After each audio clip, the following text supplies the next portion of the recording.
match area where I think this is just obviously the marquee matchup of the first of these quarterfinals. Patrick Chapin versus Ray Perez.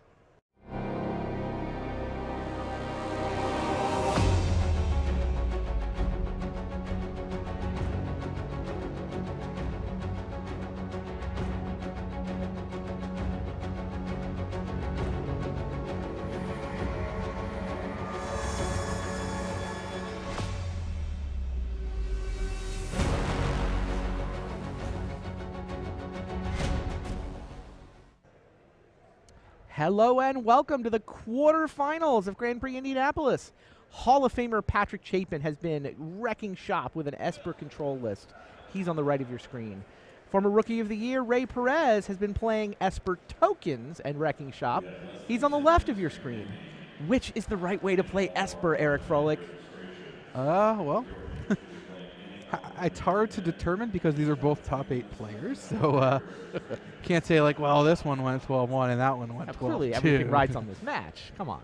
Oh, this will determine what's best in the mirror, but not necessarily what's great for all world domination. Fair enough. Patrick is the one Esper control player who has made it into the top 8. We did see a couple others making runs. Andrew Cuneo is at the top of this list for a while. Reed Duke, I believe, wound up in the money somewhere.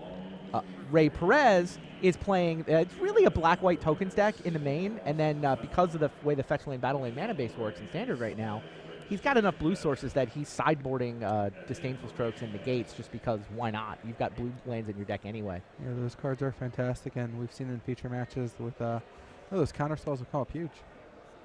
Indeed. This Esper tokens list, black-white tokens, whatever you want to call it, I talked to these guys yesterday morning. They were calling it Fabrizio's deck.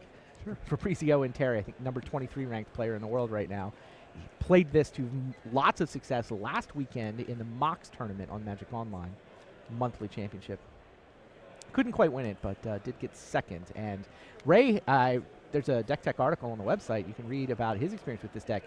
He's been playing a ton of it. He quoted 80 hours in the last week on Magic Online. That is quite a few hours. It's a lot of hours. It's an interesting decision for him to go get Prairie Stream on turn 1. You kind of say, there's no loss, like you're just you're coming to play tap lane, you're not using the plains anyway. The loss comes in by not fetching basics early on. When you end up drawing those, let's say, Sunken Hollows later in the game, you might not be able to play it untapped. So when you have no blue cards main, it's an interesting decision, I think. Yeah, it seems like plains into swamp here would set up all future battle lands. Exactly. But not the way Ray's drawn it up. It's like, well, if I just get all the Prairie Streams in play, I won't be drawing them later.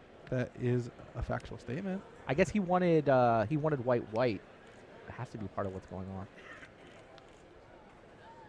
Like you can see the value of the Prairie Stream there. He's able to use a polluted delta to get white mana. Absolutely. Wouldn't be possible if he didn't have the quote-unquote off-color Prairie Stream. Well, he could still get the plains with the flooded strand and have all future battle lands right now come to play on tap. So, but he would. My point being, the off-color land gives him the second white off a polluted delta. It's the only way he's going to get double white this game.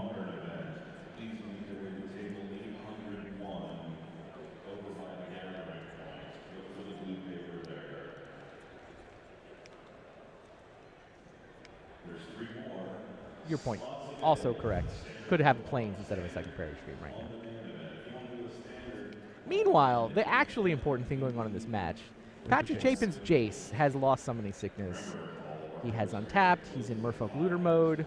Not quite ready to flip yet, but an extremely powerful card, especially for a control deck that has so many 1s and 2 ofs and so many situational cards. Effectively a 3-mana Raise the Alarm right now. Not the most threatening in the world. Gideon can, of course, change that quickly.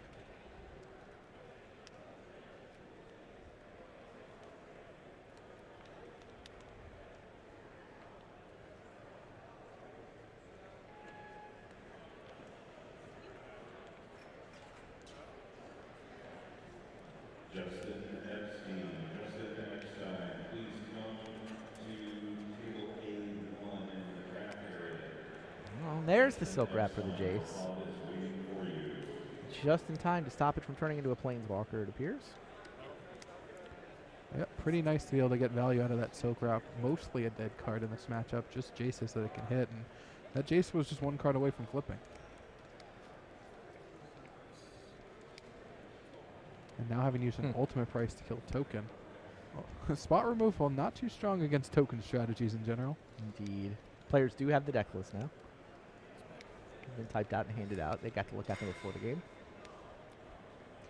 Chapin probably pretty confident that this Jace will survive, considering the other one stuck around for a while. But was that a silk wrap off the top again?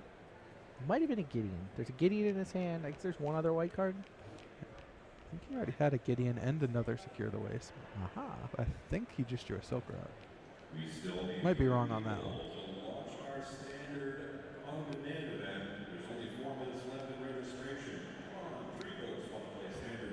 Could be a Knight of the White Orchid? Not sure. Well, Soren is the play for Ray Perez.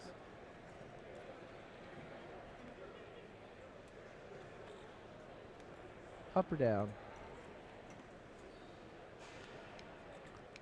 Not a whole lot of reason to tick this thing up. I imagine that he just wants to get the 2/2 flyer into play.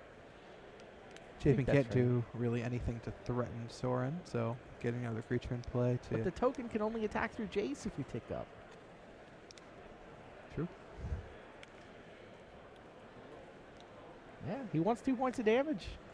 Yeah, and should a sweeper or something happen to wipe out the creatures that Soren would not be able to tick down without losing its own life next turn.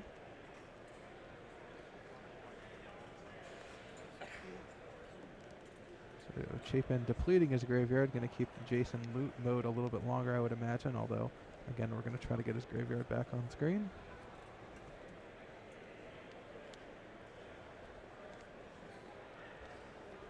Draw the card with Jace.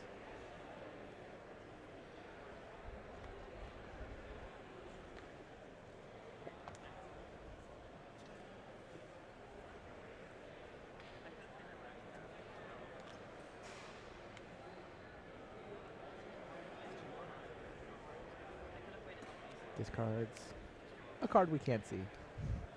Something off screen.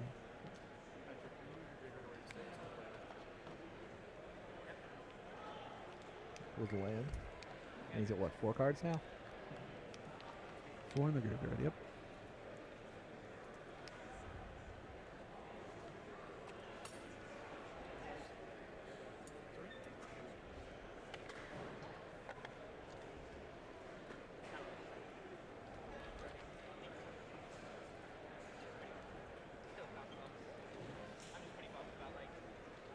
Now, how bad is Soren for Patrick's game plan?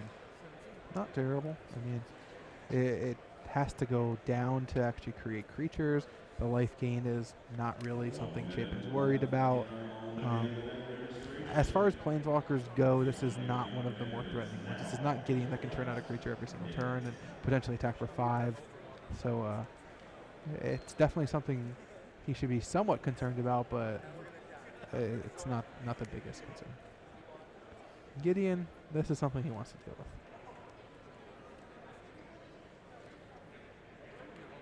Clash of Wills. Deal with that one just fine.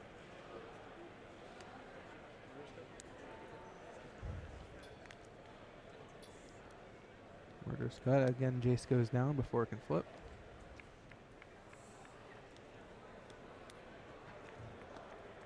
I don't think Chapin especially minds the Jace is dying. Getting that loot out of it is pretty fantastic. It's just Perez doesn't have a lot of outlets for his actual removal spells, so turning those into real cards is the bigger cost here.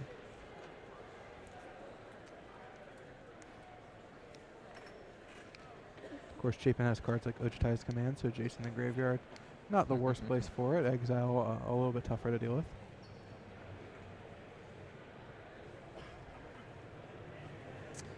Well, following up on that David Phelps story, he has already lost the match.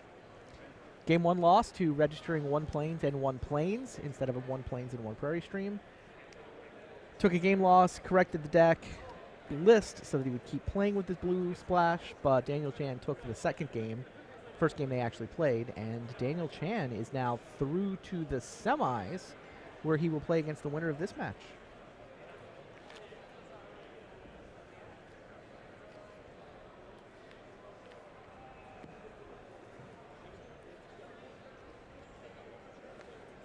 Chan is what, one of the Abzan players? Yep, blue Abzan. Oh, he's the blue Abzan player. Where blue is like a single copy of Dispel. He's got 2 negates in the sideboard and 1 Dispel in the main board. Got it. The language from Chapin cleans up the creatures. And there's more where those came from, says Ray Perez. Is this going to resolve? It does. Secure the Waste is a pretty excellent threat here, especially with Sorin still in play. Mm-hmm. It's basically just a Crusade effect, a Glorious Anthem effect, just a way to pump up all the creatures. Instant speed after a Languish. Ray Perez puts basically 8 power into play. Knight of the White Orchid gets some value. Yeah, Chapin is definitely up against the ropes here. Does he still have a Gideon? Oh, hanger back. Okay. Sequences it correctly, gets all his creatures into play before giving a Steam Lifelink. Comes in for 8. Chapin is not too many outs here, because Hangerback Walker is going to leave behind a parade of Thopters should he even find a sweeper. Yeah, Patrick just swept the board with Languish on his last turn. Ugin is what he wants. Yes. Ugin would take out all the creatures except for Hangerback. Chapin would get back his Jace from under that Silk Wrap and actually be in pretty decent position, but looks like Chapin is going to lose game 1 here. Unless he has something like a Secure the Waste of his own. I don't even think Chapin's playing that. I don't think so. Kill you, says Ray Perez. A Shambling Vents plus a removal spell could keep Chapin alive for a turn. Nope. Patrick scoops him up. So Ray Perez takes game 1.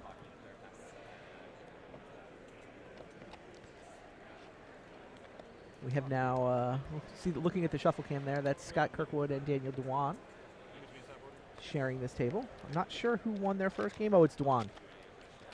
Daniel Dewan won the first game. What's that matchup? Dewan's one of the traditional Abzans. And Kirkwood is the landfall guy, right? Yep, red-green landfall. See Valentin Mackel on the back table. We're going to avoid giving you updates on that one. That's our turbo match. We're recording it to play back later.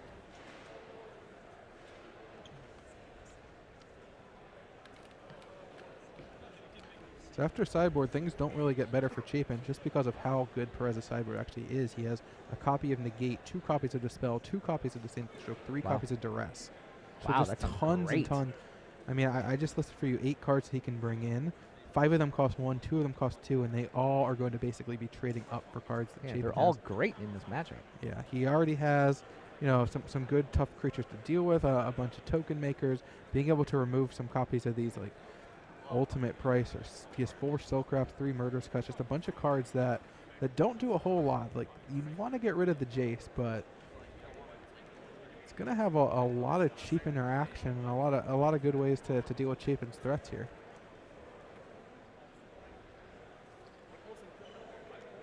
Did Ray have an Atlanta invite coming into this? I mean, he's playing 80 hours of Magic Online. He obviously put a lot of importance on this particular tournament. I'll go with a firm and strong maybe. I mean, I know that I think he only got silver last year. I don't think he got to gold. I don't think he's on the so-called gravy train of Pro Tour invites for the whole season. So I think he's trying to get back to that where he was after his Rookie of the Year season. Well, this top 8 is going to mean that he has a qualification one way or another. Yeah, he has qualification and he's got points. So you string together a couple qualifications. Silver is really, really, really attainable right now.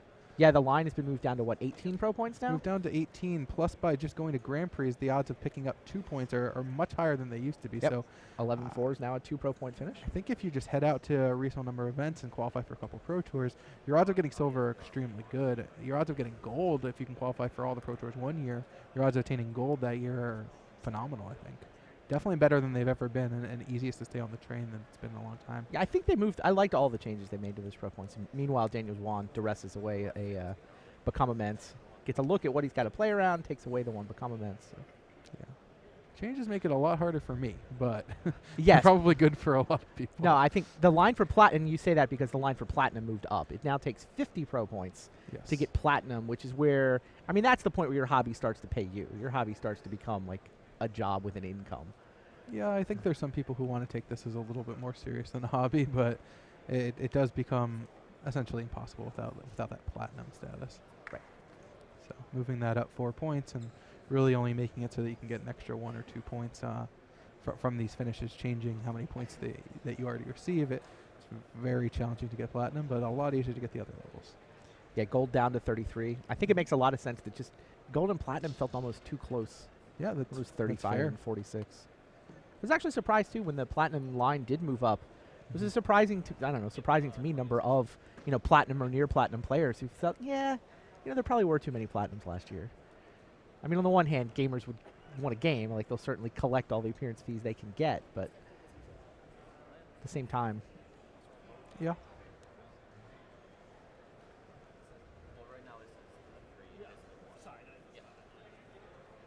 All right, Scott Kirkwood has a snapping gnarlid and a monastery swift spear. He's attacking into Hangerback Walker.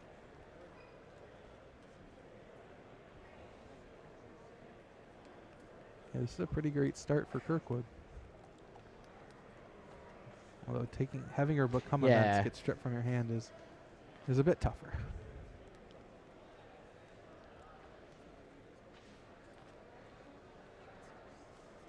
It's interesting that the landfall version of the deck is the one that made the top 8. It was not as widely played as the more red version. 4 basic forests, 8 green creatures. Maybe it's 7. Really set this apart. The side leopard and the snapping gnarlid. It's also 24 land versus the more traditional 22 from a Tarkar Red. Yeah, you have bigger threats, but I mean, people are playing a lot of Airson clerics, so they can combine with their commands. We saw from Jacob Wilson and other players had Virulent Plague in their sideboard, so if you're focused on the token strategy, that card can really decimate your plan. So there are various reasons why the other decks may have struggled a bit more, but Surge of Righteousness too. I mean, being able to point your combo, Become Immense, Team or Battle Rage at a green creature, is just safer than pointing at a red creature in a format where everyone with white mana is sideboarding Surge. Yeah, I mean, Den Protector is also just another evasion creature that combines really well with Titan Strength or Become Immense. It's a great point. That's how we saw Scott Kirkwood make this top 8 in the last round. Yep. Just pumping up his Den Protector to make it unblockable. Yeah, that's how he won both games, actually. A whole bunch of Titan Strength in one of them. Hangerback is going to block Gnarlid. No third land for Dwan and no third color as well is going to make it pretty tough against all these creatures.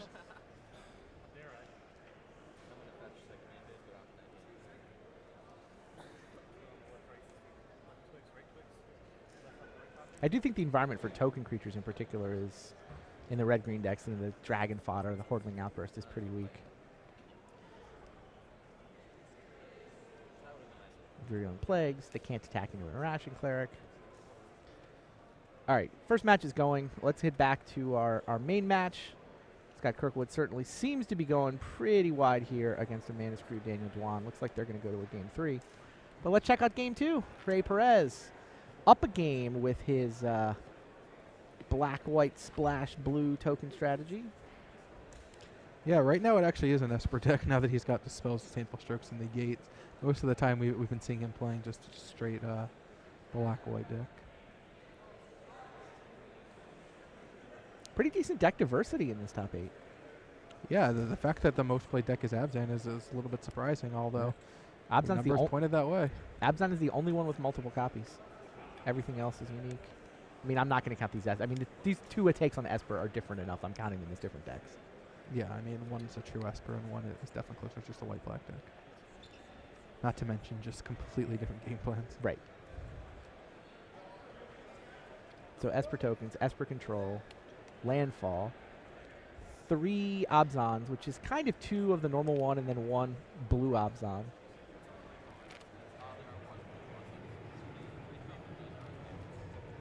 Then there's a Bant Megamorph, which is mostly green-white. Hardened Scales has already been eliminated. And a Hardened Scales deck.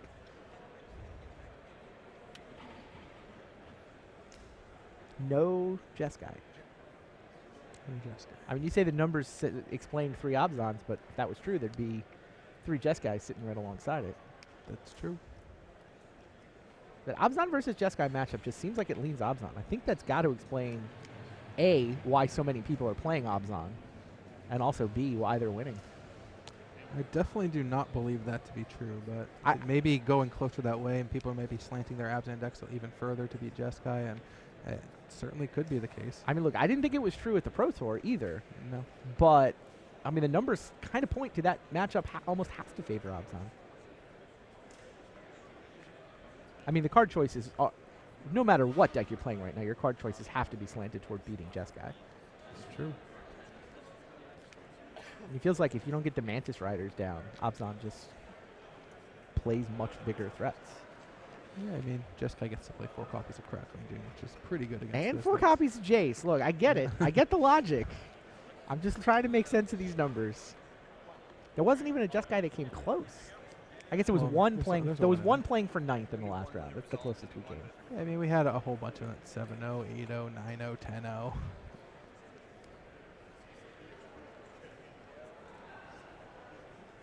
But yes, they did not come through in the end of the tournament. And a lot of them had really bad day twos. Yeah. A lot of the best players playing Jeskai had just abysmal runs during those last 4 to 8 rounds even. I know Luis seemed pretty unhappy despite starting 10-0. How bad did it actually turn out? He lost the last 5. So 10-5 in that order. Mm-hmm. Wow.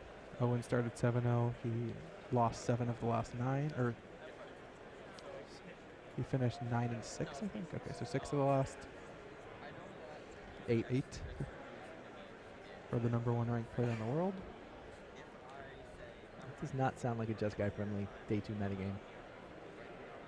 Yeah, I mean, just kind of at the top of the standings. Again, he started 7-0 and ended the day 7-2, and just nothing went right for him today.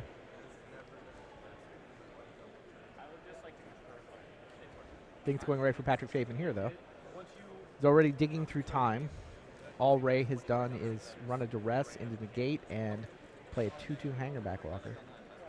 Yeah, this tokens deck really doesn't come out of the gate swinging too hard. It just has the ability to turn the corner pretty quickly with cards like Secure the Waste that, your shields get down, you might cast your Sweeper or your powerful Planeswalker, and then all of a sudden you're facing a ton of creatures, and maybe a Gideon or a Sorin comes in and pumps them up, and you're looking at a 2-turn clock out of nowhere. Scott Kirkwood did win that game, too. We were checking in on.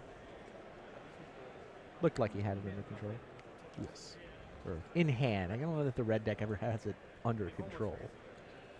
Yes. Sometimes they have lethal in hand. And then they're usually ahead. Usually.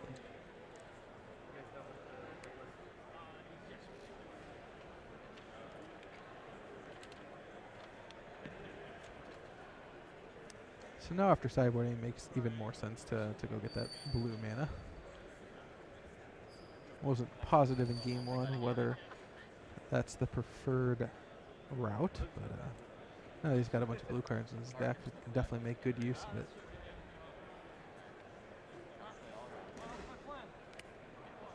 Here is Sorin. Good way to test the waters. Really did feel like a test spell the way he threw it out there, didn't it? Yeah, I'm not sure what his general game plan is of what the big threat he's trying to land is. The fact that I think he has Dispel in hand, so he might be just trying to force through the Sorin when Chapin is still, not too high on mana, trying to turn on this majoring network before things get a bit more out of control with the mana production. I don't know. Stucks. I think Patrick sees that Prairie Stream as probable Dispel as well. What was that? That's a Hollowed Moonlight to stop the Bat Vampire or whatever. What 2/2 does flyer Hollowed from Moonlight do? Creature tokens cannot enter the battlefield this turn, or creatures cannot enter Seriously? from. We're having a Dispel fight over a Hallowed Moonlight? Well, the really interesting thing comes in: does he have Murderous Cut or something to take care of this Hangerback Walker? Because Thopters also will not come in. Hallowed Moonlight did resolve the 2 twin Dispels. God, Murderous Cut would be insane right here. It would be a fantastic turn for Patrick. Oh, it's just an anticipate. So Hallowed Moonlight is what, a 1-of in the sideboard for Patrick? So 1 of in the main deck. Oh, in the main deck. He has a lot of fun-ofs. Is that what we're supposed to call them? That is what we are required by law to call. Many fun-ofs in Patrick's deck. He's got a main deck Surge of Righteousness. He's got a main deck Hallowed Hallowed Moonlight. Oh yeah, he's got it all. Not too bad to have a bunch of one-ofs, especially when you have Jace to potentially discard them Right. and dig through time to find them. Wow, this duress is going to swing and miss. I assume that's duress, not despise. Despise would be a lot better here. And a lot worse in the matchup. And a lot worse in the matchup, although there are a lot of planeswalkers. Not as bad as against a lot of the token decks of the past, although nowhere near as good as duress typically is.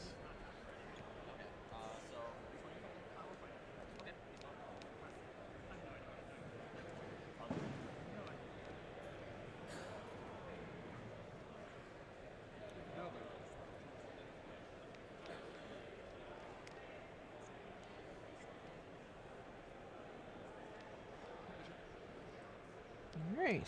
Ray gets to untap with his Sorin. It somehow only has 2 loyalty, despite not having accomplished anything yet. And a 3/3 hangerback walker. Chapin would love to have more hollowed moonlights in his hand after seeing just a grip full of wingmate rocks. Indeed. Here's hangerback. An attack has happened. Ray not interested in wingmate rock. He's just going to try to win with the hangerback. Yeah, just going to pass the turn. Interesting. I mean, he does know that there's sweepers available to Patrick. I don't know about passing the turn there, though. Yeah, there's definitely sweepers available, but he has a second wingmate rock and a bunch of Thopters will come into play. Right, so right. You play the wingmate rock, you force him to sweep the board. Now you've got 3 Thopters and a Sorin. That seems okay. It is okay. It really depends on what he drew. If he drew, some kind of counter spell, I mean, I don't think he did because you would counter dig through time because it's kind of the best card of the deck, but that would be the other possibility, I would imagine. Maybe he drew Secure the Waste? Okay. Secure the Waste would explain this line.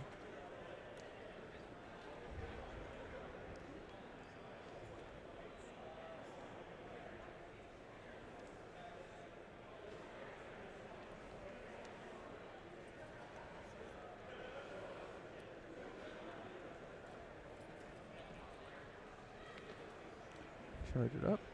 Patrick finishes resolving his dig through time. Charges up his Mage Ring network, and now what?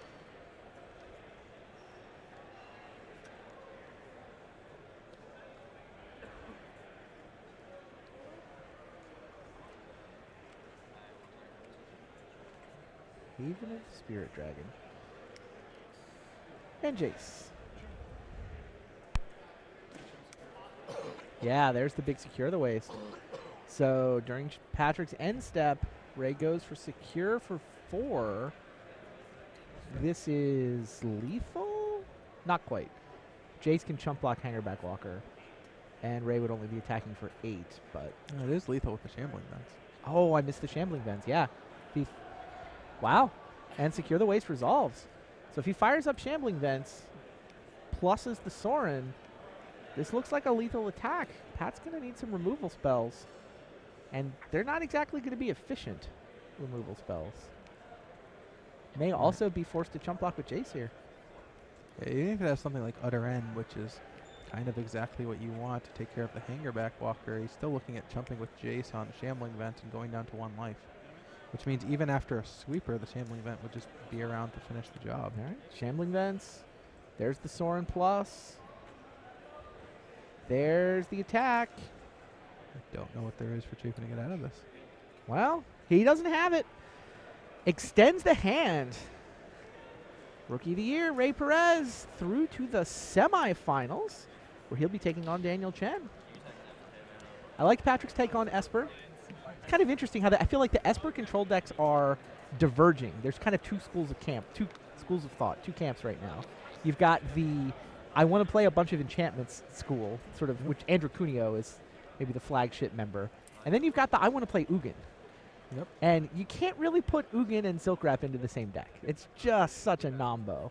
And then, like, as Cuneo is like, oh, I won't have any Jaces. I'll have, a bunch of enchantments. I'll have Narsets, which are awesome card drawing cards because everything I have is a thing I get to draw. Or you head over in the Ugin camp.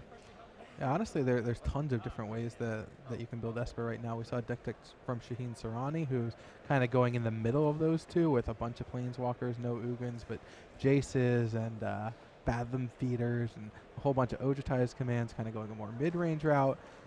You have the Ray Perez, Fabrizio Antari. It's not really Esper. It's a completely different kind of deck, but it's just another way to build those color combinations. Then you have the deck that we haven't really seen much of that we saw quite a bit of at the Pro Tour. That was one of the best decks in Old Standard, just Esper Dragons. Slumgar Scorn, Dragonlord Ojutai. Some of the best cards in current Standard. Dragonlord Ojutai, one of the more powerful cards. And Slumgar Scorn just is Counterspell. Makes great use of cards like Haven to be able to bring back Ugin. The mana got way better. Haven't seen a lot of it lately. Yeah, that's Crackling Doom's fault. That is Crackling Doom's fault, yes. I don't know. Maybe if the metagame turns unfriendly enough for Jeskai, Esper Dragons gets to make a comeback. That is entirely possible. I don't know how the matchup is against all these other Esper decks, though, either. There's a lot of different flavors of Esper, and I think you can build them all to be pretty successful. Pluto Delta, Flooded Strand, and a bunch of battle lands to go with Shambling Vents is just pretty nice. Plenty of good cards, and Dig Through Time is just one of the most powerful cards in Magic, period. So the fact that you can play 4 of them in Standard, where you can't play this card in Modern and in Legacy, like, all right, well. You get 1 in Vintage. You can play 1 in Vintage. It is hard to turn down playing that card. All right, here's another Den Protector for Scott Kirkwood. Game apiece. Somehow he's at 8 and Daniel Dwan is at 18. I don't understand how we got, what the story was that got us to these life totals exactly. I guess Dromoka's command, kill your guy, attack with Hangerback happened multiple times. Yeah, I guess Hangerback just has been getting in there. It's the most logical. Nothing else around that can have been dealing damage. You would normally expect a bunch of Siege Rhinos, but don't see those anywhere.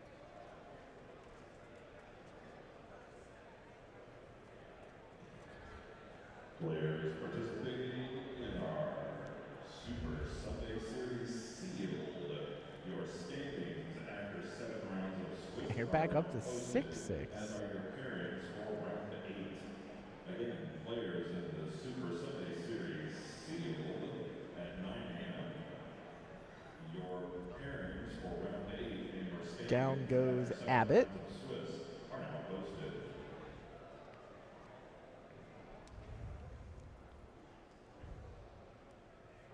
There's Siege Rhino.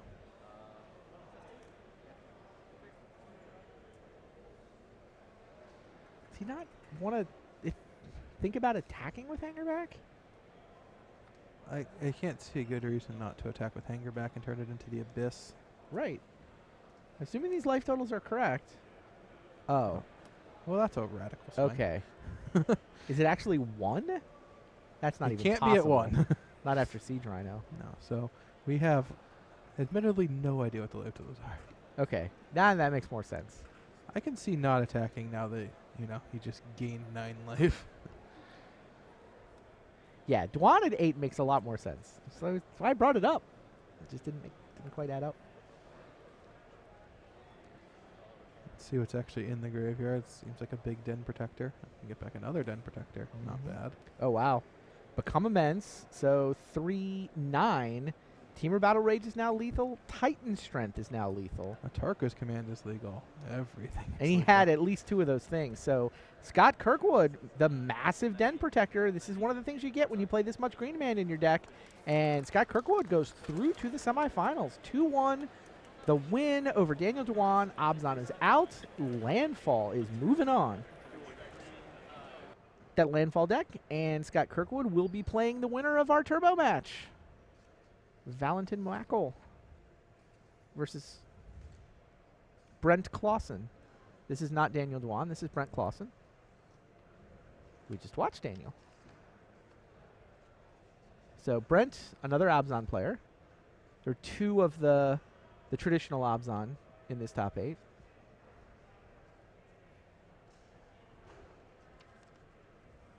Alan Hoffman to the stage, please. Alan Hoffman to the stage, please. And Valentin is on the Bant Megamorph. Mostly green-white, a little bit of blue for the sideboard. Knight of the White Orchid as the new hotness tech, I guess. He does have the 2 planes for Knight of the White Orchid, but that's all the mana Valentin has drawn this game. Things not exactly proceeding according to plan. Well, not according to plan for one of our players, but Yeah. Valorous Stance takes out the Rhino half of the Siege Rhino. Knight of the White Orchid does show up, fetching out an Expedition. Canopy Vista. And here's Warden of the First Tree.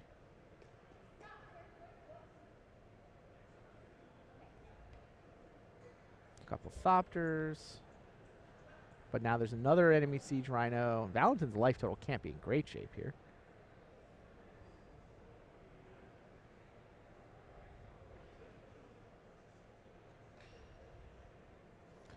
yeah, I mean, a bunch of hits from Warden and a couple Siege Rhinos. Those add up quickly. Yeah, even the Thopter tokens are playing defense right now. Death Mist and Knight of the White Orchid try to take down a Siege Rhino.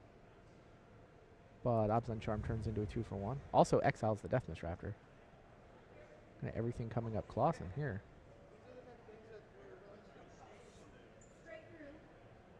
Well, the Valentin does now have his mana. Up to 5. Able to deploy a Wingmate Rock. Yeah, I mean, depending on what he's at, it's not too bad a situation. He can get a bunch of life. Gideon but Emblem, turn them all sideways. he can't be at very much. No, not if that's Brent's play. Yeah, this has got to be some lethal Wardens. Yeah, so Valentin now down to the couple of flying tokens versus a couple of 4/4 Wardens. All right, one dies to Dromoka's command. The other...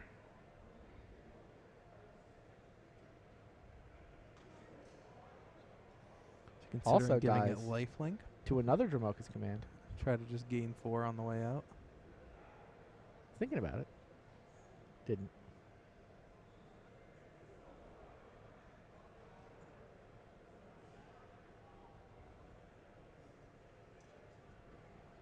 Shambling Vent attacks. Valentin blocks it with... Wow. It was a double block in order to kill the Shambling Vent, but everything died there. And now it's dueling Gideons. Valentin got his down first, which means Silk Wrap, and Gideon kills Gideon. Token gets through. All of a sudden, Valentin Mackle may have turned the corner. His life total has to be super low. Looking probably for a Siege Rhino to just end it. This Wingmate Rock is probably lethal itself, though. Right. That is plausible. Certainly has brought Valentin crashing to a halt.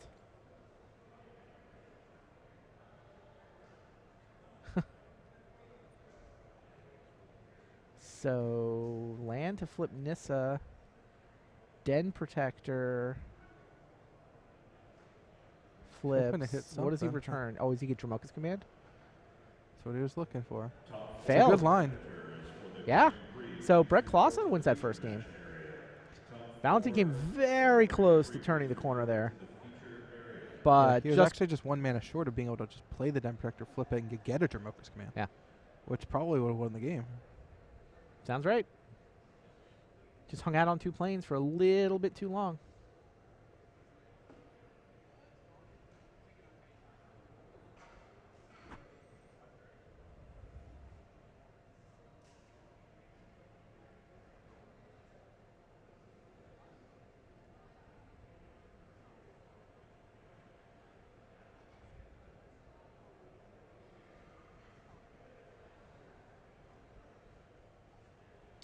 Duress gets Valorous Stance. Death Mist is chipping away.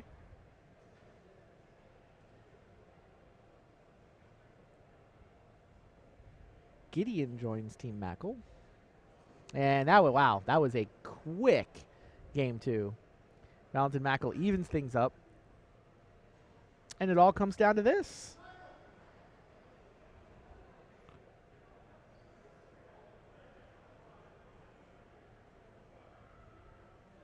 Good start. Turn 1 Warden. As we all know, creatures go in front of lands. But I guess if graveyards are in play and hands are in graveyards, what does it really matter? Interesting that he has Knight of the White Orchid and had to go with that turn 1 Forest.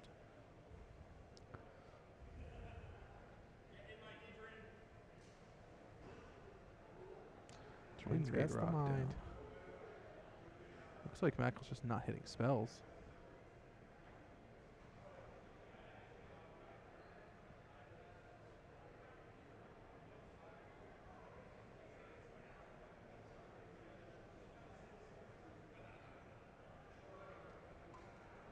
Just gonna play the knight for not value. Siege Rhino's gonna need an answer.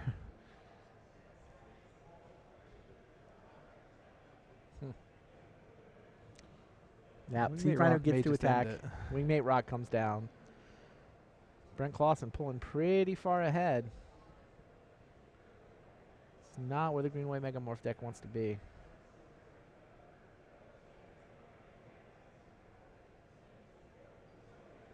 Gain 3 life, attacking for 10.